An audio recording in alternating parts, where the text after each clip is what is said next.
Welcome to Raval Online Classes. I am Vinita Gogia from Raval Convent School. In this session, we are going to read the story The Happy Prince, written by Oscar Wilde. This story is the part of Class 9th English Literature book. In this story, the Happy Prince is a statue. He was covered with gold. He had sapphires for eyes and a ruby in his sword. Then why did he want to part with all the gold that he had and his previous stones? Let's read the story and find out.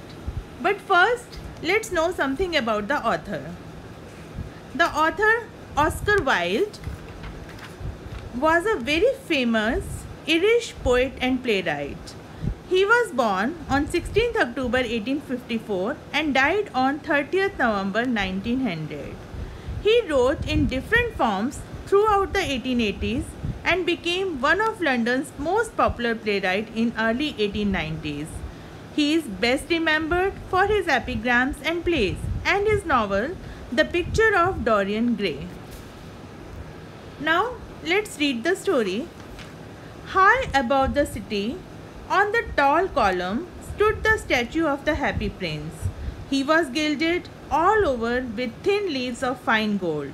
For eyes, he had two bright sapphires, and a large red ruby glowed on his sword hilt. One night, there flew over the city a little swallow. His friends had gone away to Egypt 6 weeks before, but he had stayed behind. Then he decided to go to Egypt too.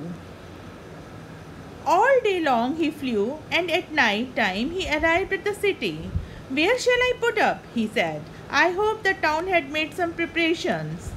Then he saw the statue on the tall column. "I will put up there," he cried. "It is a fine position with plenty of fresh air." So he alighted just between the feet of the Happy Prince. "I have a golden bedroom," he said softly to himself as he looked around and he prepared to go to sleep. But just as he was putting his head under his wings, a large drop of water fell on him. "What a curious thing," he cried. "There is not a single cloud in the sky. The stars are quite clear and bright, and yet it is raining." Then another drop fell. "What is the use of statue if it cannot keep the rain off?" he said. "I must look for a good chimney pot," and he determined to fly away. But before he had opened his wings, a third drop fell, and he looked up and saw. Wow, what did he see? The eyes of Happy Prince were filled with tears, and tears were running down his golden cheeks. His face was so beautiful in the moonlight that the little swallow was filled with pity. "Who are you?" he said. "I am the Happy Prince." "Why are you weeping then?" asked the swallow. "You have quietly drenched me." "When I was alive and had a human heart," answered the statue, "I did not know what tears were, for I lived in the palace where sorrow is not allowed to enter. My courtiers called me the Happy Prince, and happy indeed I was. So I lived and so I died, and now that I am dead, they have set me up here so high that I can see the ugliness and all the miseries of my city. And though my heart is made of lead, yet I cannot choose but weep."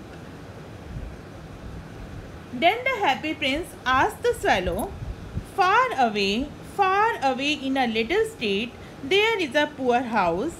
One of the windows is open, and through it I can see a woman seated at the table. Her face is thin and worn, and she has coarse red hands, all pricked by the needle, for she is a seamstress. She is embroidering flowers on a satin gown for the loveliest of the Queen's maids of honor to wear at the next court ball. In a bed in the corner of the room, her little boy is lying ill. He had a fever and is asking his mother to give him oranges.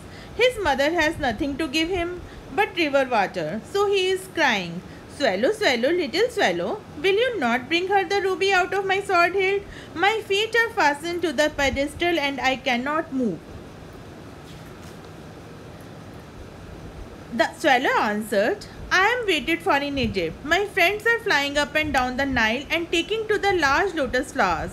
Soon they will go to sleep." The prince asked the swallow to stay with him for one night and be his messenger. The boy is so thirsty and the mother is so sad, he said. I don't think I like boys, answered the swallow. I want to go to Egypt. But the happy prince looked so sad that the little swallow was sorry. It is very cold here, he said, but he agreed to stay with him for one night and be his messenger.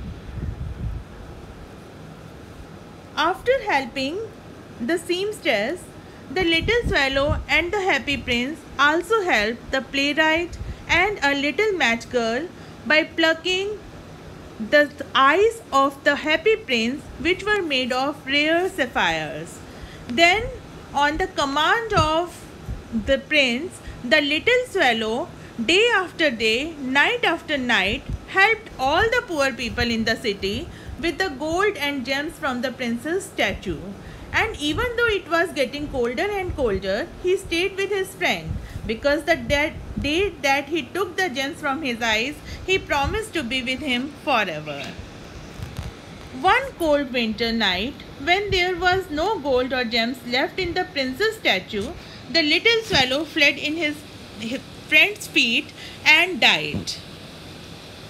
The following morning, all the wise men of the city decided to put out the prince's statue as it was ugly and old. So they melted the iron to make a new statue. They threw the swallow away.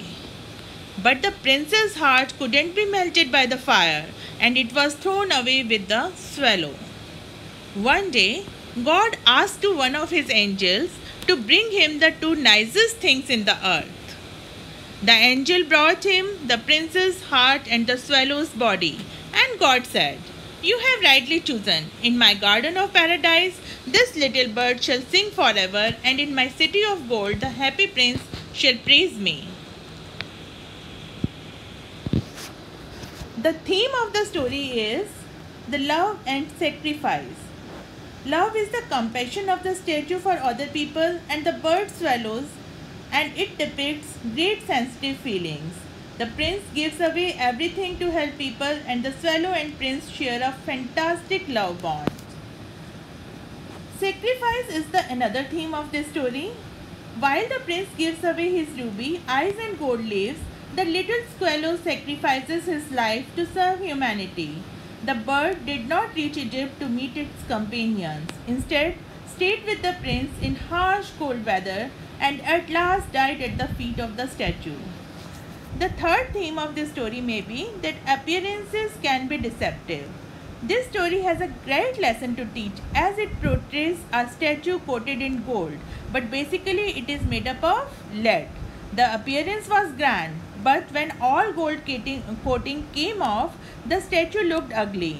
Another thing associated with it is that the prince was happy when he was alive and enjoyed his wealth, but the time he saw human beings suffering, he was saddened by the poverty and pain around him. Another theme of this story may be exploitation and hypocrisy of the ruling class of the society. This theme is vibrant in the story as the mayor and his members of office judged the statue and chose to put it down as they thought it looked ugly. Also, the happy prince lived in his palace, not knowing the misery of human beings, as he never bothered to look beyond the huge wall of his palace. The rich live lavishly and the poor are not treated well. The most important theme of this story is the true friendship. The prince in the story shares a great bond of friendship and respect with the little swallow. Whatever the prince commands, the swallow follows the order religiously. The friendship they had was so true and loyal that they were put in heaven together. The moral this story teaches are: there will be good rewards for those who feel for the poor and make sacrifices to remove miseries and sufferings of other people. As the prince and the happy prince statue and the swallow were rewarded by the god by putting them in the heaven near the god himself. The second moral value is that the outward beauty doesn't mean a lot.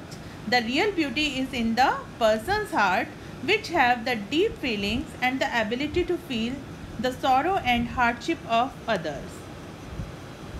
That's all in this story. I hope you have liked it and are able to understand every part of it.